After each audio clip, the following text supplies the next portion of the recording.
Hello and welcome to Ginger Prime. My name is Brian if you're new around here, but if you're a returning subscriber, welcome back. And for watching today's video, you unlock the title of Axemaster Supreme. That's what you get for subscribing, by the way. Free titles at the start of my videos, but only for subscribers. But beyond that, today's video is about actually helping you build out the class that you've always wanted to play in New World, with the specific focus on melee and magic builds to show you how you can maximize your stats by using the different gems in the game to give you the most flexibility possible.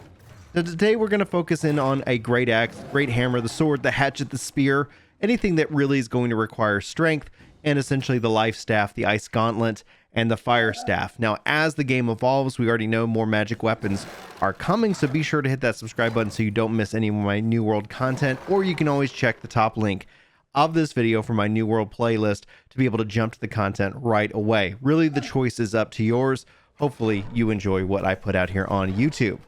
But with that intro out of the way, let's go ahead and dive in and start with in the game. Pulling up my inventory, right now I am currently rocking a strength build to kind of show you this with my attribute points here, all into strength, got some constitution.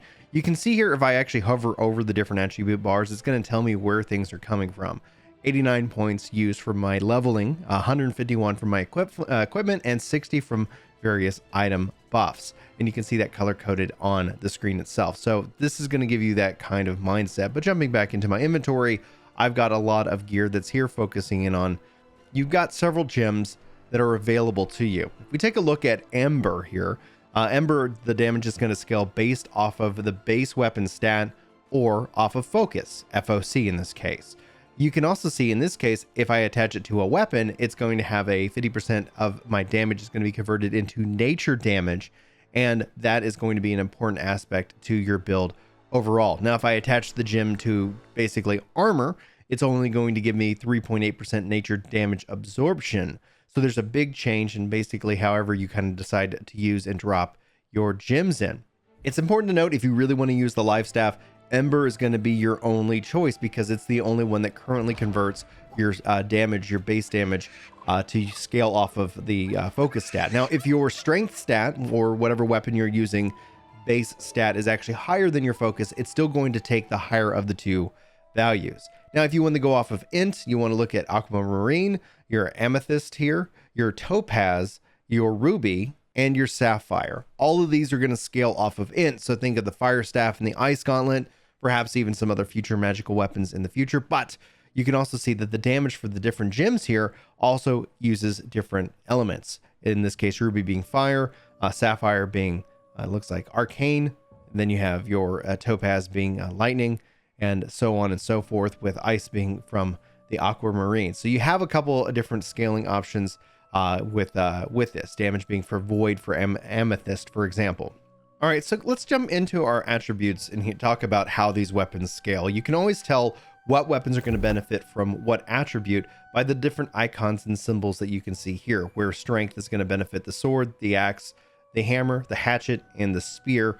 You can also see several weapons having additional alternate stats. Focusing in on magic, right now the life staff is the only staff or the weapon that benefits off of focus.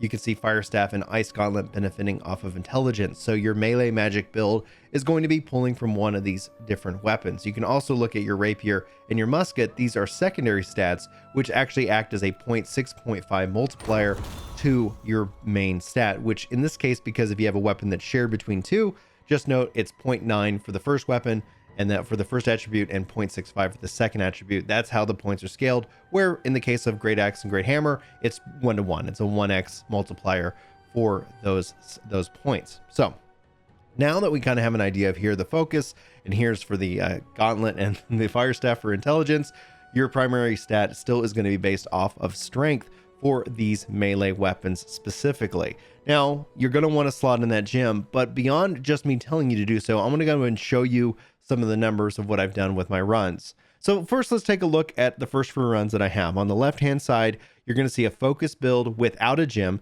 and on the right-hand side, you're going to see a focus build with the gem. From the numbers alone, you can actually tell that the right side has more damage output, but it's actually being split between nature and physical damage. So totaling it all up, the Ember Gem helps output more damage pound for pound than without it. But for science purposes, just to show you guys, I also did a pure strength build where you can see that with the focus on strength, not focus on the stat specifically, but on strength, you're actually getting much more damage output than you do with a focus build, even with an Ember Gem. But that should be pretty much expected overall. Still, the great staff, the great axe, the great focus, whatever we want to call this build that you're working on, your sword and magic, still can benefit greatly from these gems, and that way you're not necessarily feeling like you have to split all of your stats in across the board just so that when you switch weapons, you're not actively functioning at a disadvantage. So let me go and show you how I put all of my skills together, how I do my builds whenever it comes to these different allocations. Jumping into my attributes, first and foremost, I'm going to go ahead and respec. This is going to tell me where all my gear and my stats are coming from, and it's going to give me my full 190 points to use. But I'm not going to use them right now, because what I want to do is I want to start scrolling through and finding the gear that I want to equip. If you look at the gear specifically, you can see what is currently equipped and what the different stats are on the items that you are looking to equip. So for me, I'm going to be looking for a focus build, and then whatever secondary stat is attached to it is going to be helpful. So here I've got 8 dexterity, 12 focus. I'm going to just keep kind of going down the list until I find the different items. So you can see here that just double clicking is going to allow you to easily select the item itself. And you might have multiple items with multiple different stats. So don't worry about it all that much. It just takes a little bit of time to get yourself rocking and rolling. You can always prioritize other stats as well, because that's where your attribute points are going to come in and make up the difference. Intelligence and focus, not necessarily a bad choice. The other thing I'm looking at here is looking at whether it's light, medium, or heavy. I tend to find that, especially from a casting perspective and at the light armor with the dodge roll, that I get a lot more, I guess, bang for my buck in terms of my movement speed when playing the game itself. So feel free to kind of dive in, play around with it, get the exact gear that you want, and go forward and have a fantastic time with it.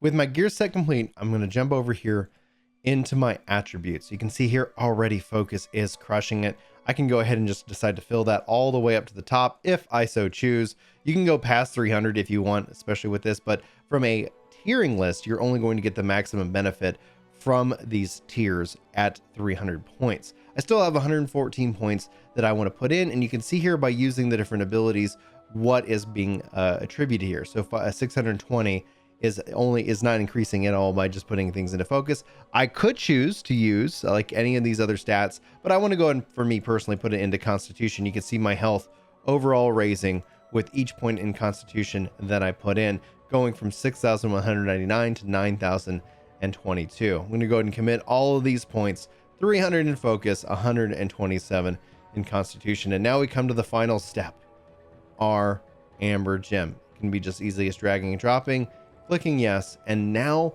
my weapon and damage is all going to be based off of that focus stat as my primary stat in the game. This works for any of the weapons, so you can easily just kind of swap in a great hammer. You can, heck, I can even use that as my secondary, and that would totally defeat the whole purpose of having a life staff, which is essentially why I want to have that focus in there. But it gives me that flexibility when it comes to playing and building out my character, and that's a real kind of key aspect when it comes to using your gems and playing around with the damage itself. Now that's going to be it for this video. Hopefully you found something useful in it. Hopefully you got some good information so that when you're planning out your builds and you want to go that melee magic, that you know what gems to look for and try to keep an eye out on, whether they're on the market or whether you're mining and crafting them yourself. Hopefully this has been a good video. If it has, let me know. Hit that like button if I earned it. Hit that dislike button if I did something wrong, and you can tell me in the comments below what your questions are about New World. I'm happy to help answer those. Guys, for Ginger Prime, my name's Brian. Thank you so much for watching. Hopefully you have a fantastic day. I hope to see you in my next video, but until then, take care. A little off topic, but I just want to say thank you for providing me a friendly, fun, and optimistic community. Baby. Coming from an MMO community filled with toxicity, this is an amazing breath of fresh air. Keep it up, baby. Oh, yeah.